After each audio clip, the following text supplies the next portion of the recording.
New research is underway on the alarming increase in birth defects in the Iraqi city of Fallujah. Is the US being honest about the weapons it used in the 2004 battle for the city and in its other theaters of war? You're watching Inside Story Americas from Washington.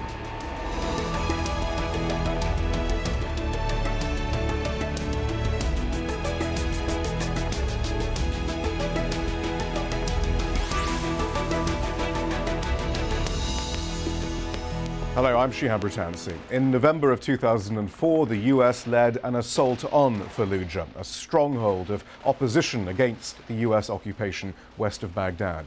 Intense bombardment left many of its buildings destroyed and displaced much of the city's 300,000 population.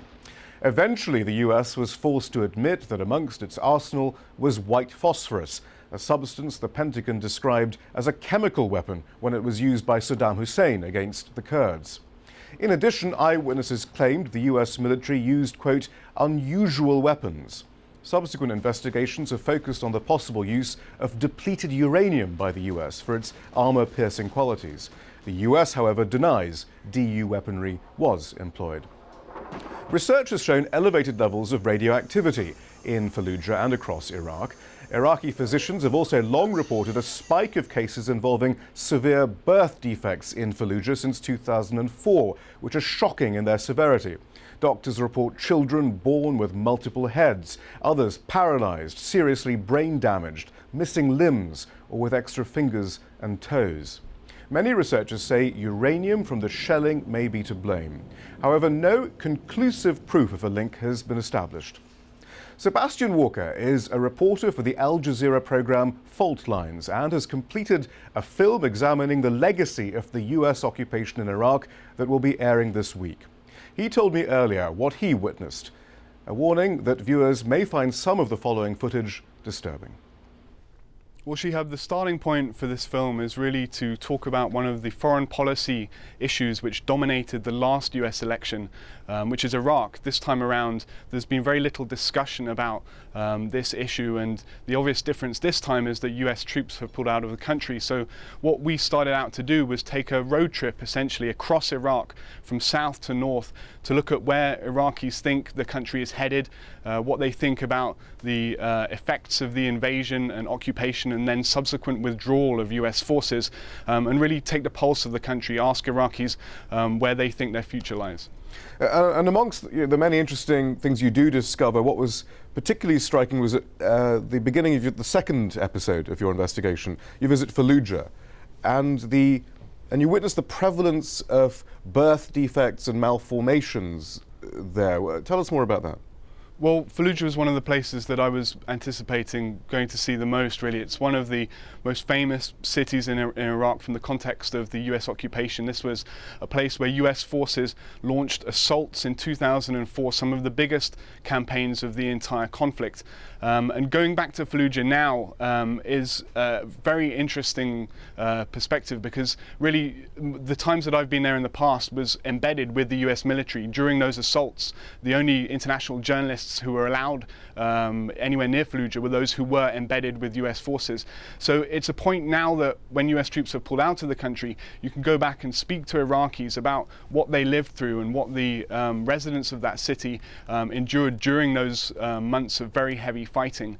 And what we found by visiting the General Hospital there is that there are extremely high rates of birth defects, some 5 times the international norm, and that many of the doctors who are working in those hospitals believe that this is a direct result of the kind of weapons that US forces were using in those campaigns. This is one of the doctors that we met at Fallujah's General Hospital.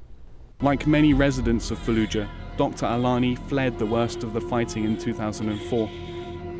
When she returned, she and her colleagues were immersed in treating the injuries and trauma in its wake. Then they started seeing a new crisis emerge. The incidence of birth defect not as we used to see before. We are facing these defects nearly daily. Now she documents every case she sees.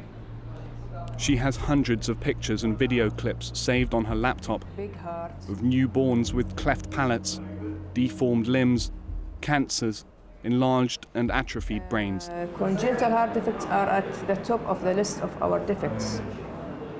We have many cases of heart defects. The misshapen hearts are harder to detect, and those babies are often miscarried, stillborn, or die shortly after birth. In a year-long survey Alani conducted at the hospital, she found 147 incidents of congenital malformation per 1,000 births, about 5 times the international norm. And now, Seb, I mean, there have been several studies conducted which similarly have seen these spikes in malformations, but often these are conducted under very difficult methodological circumstances. Do we have a definite link, a definitive link between what we saw there and US weaponry used during the second assault on Fallujah? Well, a lot of the studies have often relied on anecdotal evidence. It's actually been very difficult for a full-scale scientific study to have been done in the years up to now. But this is really one of the questions that we heard at the time, that, you know, now the US forces have pulled out of the country and that security is supposedly returning to Iraq. This is a time when this type of investigation can be done, and that finally there could be some real conclusive study done about the impact of whatever weapons were used in 2004 on the very high numbers of birth defects and malformations that Fallujah has been seeing. So I think this is really the opportunity now for the international community to actually investigate and come up with some study that conclusively answers the question of whether or not there is a direct link. And if there is a direct link, this is the time to now ask what kind of accountability there should be. And you can watch more of Sebastian's journey through Iraq by tuning into Fault Lines here on Al Jazeera at 09:30 GMT on Wednesday. It will be repeated at 03:30 GMT on Thursday, and Fault Lines can also be found on our website. So is the US being honest about the use of unconventional weaponry and the possible link with a rising incidence of birth defects in Fallujah? To discuss this, we're joined by Ross Caputi, a former US Marine who fought in the battle for Fallujah in November 2004. He's a co-founder of the Justice for Fallujah project. In London, we have Dai Williams, a weapons researcher whose work focuses on community health in conflict zones associated with new types of weapons. And Raed Jarrar is an Iraq analyst and executive director of the Washington, D.C.-based global strategy firm, of a global strategy firm. Thanks, all of you, for joining us. Raed Jarrar, then, first of all, take us back to the circumstances of this second attack on Fallujah. Well, give us the context. Well, the second attack of Fallujah happened in 2004, and these were the years where the U.S. actually used very heavy military weapons to attack the entire country. I was in Iraq in 2003 and 2004 and went around the country before the attack on Fallujah and after it as well, documenting the U.S. use of depleted uranium. I think Iraqis were not very familiar with the dangers of depleted uranium. I documented many cases of kids playing inside tanks that were hit by DU bullets. Now, because the US has denied using DU in the Iraq War, in the second Iraq War at least. I mean, in many cases it is very much documented. They denied it in the first war, and then after that it was documented. And in the second war, I think there are so much documentation to the use of DU bullets. Is it documentation of DU or simply of elevated radiation? Both. So I personally found and documented many DU bullets and the DU bullet entry points into tanks and APCs, Iraqis.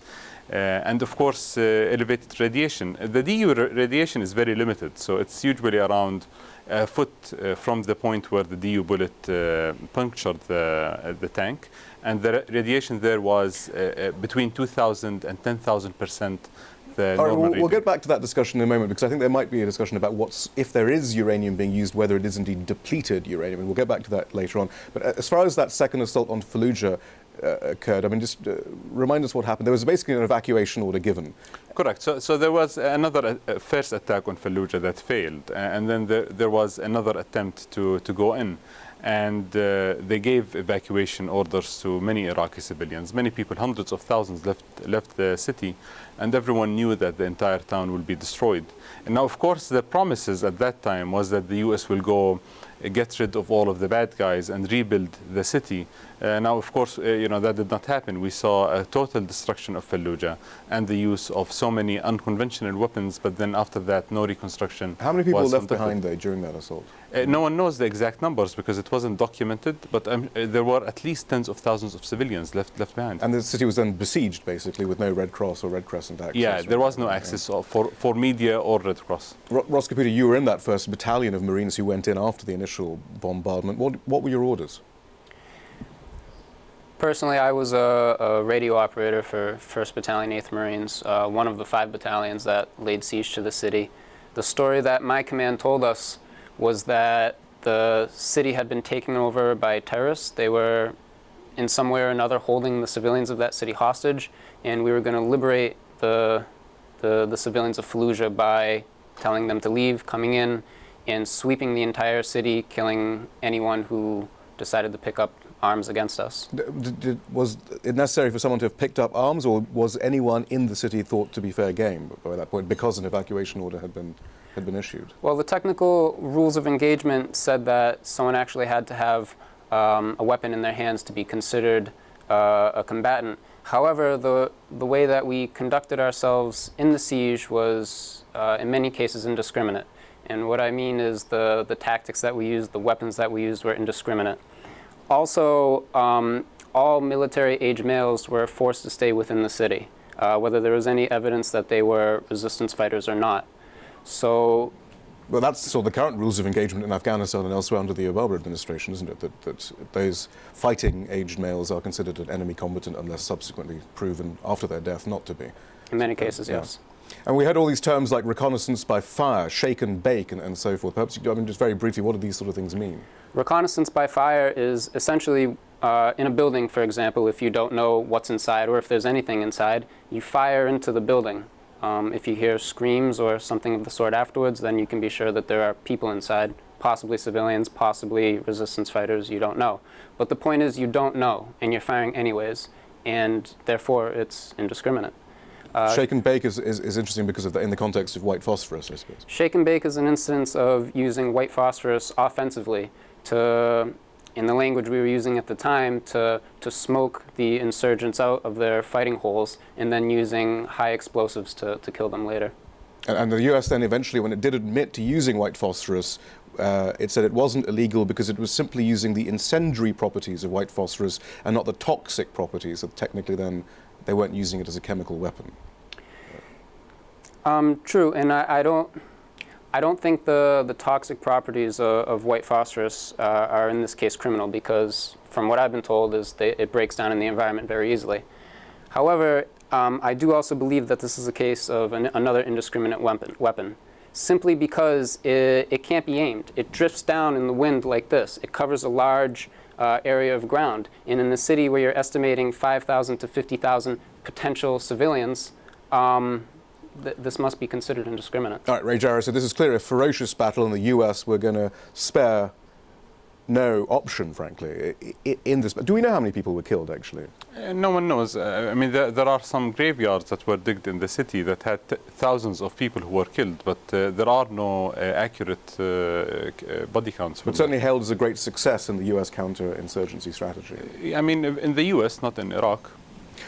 Dai Williams, then. So we have this spike in defects subsequently, in birth defects, that we don't see elsewhere in Iraq. What do we make of this? Well, we have seen other unusual health hazards in Iraq and in other places in recent conflicts following the use of depleted uranium weapons in 1991. And a huge increase in cancers in many parts of Iraq, and before 2003, when a lot of the hospital records were coincidentally destroyed. But I understand that there's an increase again in cancers and in birth defects in other parts of Iraq as well as Fallujah, certainly in Babil province, just south of Baghdad, and in Baghdad itself. I think Fallujah is just the most extreme case where the levels appear to be higher than anywhere else. You also have to allow that some of the health effects, certainly if radioactive weapons have been used, take about 5 or 10 years before cancers develop. Other kind of effects are much quicker in terms of birth defects if the mothers or the fathers have been exposed to radiation or radioactive materials about the time before they conceive the children. Well, I mean, so we have several studies then, notably some studies done by, well, certainly a team of researchers usually represented by Christopher Busby. Very difficult methodology. It has been questioned sometimes, very difficult circumstances under which this information was collected, but even critics of the study say at least it shows the need for further study. He confirmed a spike in birth defects, site-specific cancer, notably also a change in the ratio of girls and boys born, which is consistent with radiation exposure and some kind of genetic damage. Would that be correct, Dai Williams? That's more Chris's area than mine, but generally, I think he calls it genomic instability. The question is, how does this actually occur? If it was a nuclear bomb or something, you could expect a blast of radiation, which might be one justification. There's nothing to suggest that that actually happened in Fallujah. It seems more likely that some kind of dust or material, whether it's uranium, whether it's some chemical, we don't know, must have got into the air, must have got into people's bodies and into their food and their water. But if it did, there's not very much available now. There are traces. Most of the material is actually inside the individual parents who breathe the stuff in. Well, I mean, that's interesting too, because the same thing goes because as we try and find troops. Sorry, if I can just. Oh, go ahead. Yeah, yeah. Sorry, I thought you'd finished. Yeah, because my concern is right across the piece. It's for the community health in the combat zones and what is happening to civilians in Fallujah and in all other parts of Iraq, and I should say in the Balkans. And we should ask how much is in Afghanistan, although we're never told about Afghanistan these days, and how much we may yet to hear from Lebanon, Gaza and Libya. Right, so all we have really are these studies to go on that have been conducted, because the US doesn't seem terribly interested in conducting any themselves. There was this second study then, by Busby, which analysed the hair of parents of malformed children in 2011. Mm-hmm. It was also actually co-authored by Samira Alani, who we saw in Sebastian's Fault Lines film there just a moment ago. Here's the conclusion, or part of the conclusion of that report. Whilst caution must be exercised about ruling out other possibilities, because none of the elements found in excess are reported to cause congenital diseases and cancer except uranium, these findings suggest the enriched uranium exposure is either a primary cause or related to the cause of the congenital anomaly and cancer increases. Questions are thus raised about the characteristics and composition of weapons now being deployed in modern battlefields. Dai Williams, what's interesting there is much of the focus in the past about controversial, unconventional weaponry or unconventional usage of weaponry like phosphorus has focused on phosphorus or depleted uranium. But there, it seems, what they found in the hair of parents wasn't depleted uranium, but uranium. Yeah. As far as depleted uranium weapons were what I call second-generation uranium weapons. If you think of nuclear as first generation, in the 70s, 80s, early 90s, a lot of use was done to develop depleted uranium ammunition, specifically mainly for anti-tank systems. However, since Gulf War I, there's another generation of weapons which have been developed which need the same qualities which uranium has, ranging from very small shaped charge weapons up to very large bunker buster warheads. And there's something like about 24 different weapon systems which in various ways use either high density ballast or high density shaped charge liners. People like Ross in the military will know what I'm talking about here. Where this is relevant when you get to Fallujah is if you go through the inventory of weapons which were used, a very old anti-tank weapon is something called TOW, T-O-W, which flies low over a tank and it fires 2 shaped charges into the top of the tank and destroys it. Now this was designed back in the 70s or 80s. It's not a new weapon. But I was told in 2001 by an industry specialist that where this was officially using copper-shaped charge liners, the industry was now using copper and uranium interchangeably because uranium is 10 times more powerful than copper for the same effect. These things are effectively the original version of what you know as IEDs these days. But does that mean, though, when a US spokesman tells us quite confidently we did not use depleted uranium in Fallujah, that they might be telling the truth because they're actually simply using uranium? Yeah. Yes. One of my most important things in my research, I started researching these weapons in 1999. In 2001, I came across a whole bundle of information from the Federation of American Scientists website about the new generation of hard target defeat weapons, bunker busters if you like, both bombs and cruise missiles. And I assumed, as everybody else does, that we were talking about depleted uranium because that's the only, anything other than that people would think is only used in nuclear weapons and power stations. So it was only after a Canadian team in 2002 went into Afghanistan to check out whether my hypothesis that these bombs had been used in the Afghan bombing, they found civilians with very high levels of uranium contamination in their urine, up to 80 times normal. But it wasn't depleted uranium, it was undepleted uranium. And the reason, thinking this through, the most obvious reason for this is if they use depleted uranium in very large weapons, the first United Nations inspector would just immediately find this and would say, how you've got 500 kilograms of depleted uranium here. If, on the other hand, you use the very subtle trick of just using natural uranium, or if you like, undepleted uranium, it has all the same qualities. It's it's twice more radioactive, but it has the beauty from a weapons designer's point of view that when it burns into dust, uranium dust is like pepper, it'll spread over 1,000 miles and it mixes in with the natural uranium in the soil. And all that happens when the United Nations Environment Programme goes in, as they did to a bomb crater in Lebanon, and they said, oh, this has just got rather more natural uranium than usual in it. It was 26 times more than natural, but they forgot to tell you that. When I actually tested the adjacent crater, it was the one crater had got very high levels of natural uranium, and the United Nations Environment Programme test results are available. They were on the internet. But are there any... The adjacent crater had enriched uranium. Sorry, go on. No, I'm sorry, we are running out of time, though. From what you said already, though, this sounds like potentially these uranium weapons are being used pretty widespread already. Then, I mean, anecdotally, or at least, I mean, has any proper study been done? Can we definitively say that these uranium weapons are being used? Have the studies been done? Well, there's a series of studies which have been done partly on the weapons design, partly on the contamination in target areas, and so on.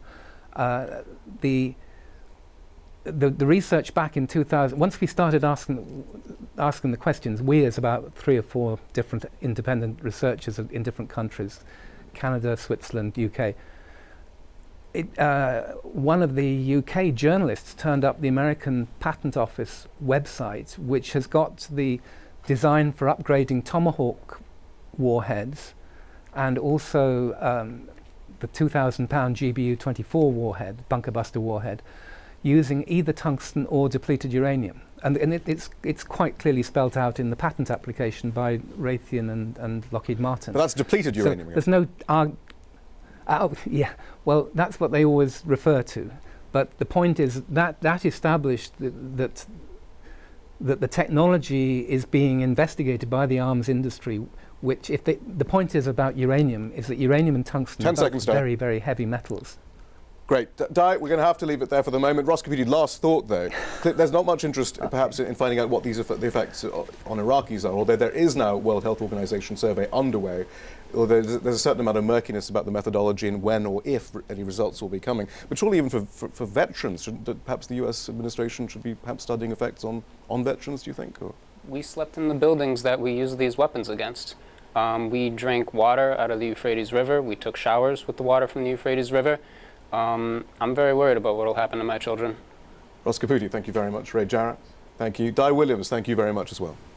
That's all from the team in Washington, D.C. for now. Don't forget to follow us on Twitter and Facebook, where you can find more information about the programme. And don't forget, Fault Lines is on this week and on the web on Al Jazeera.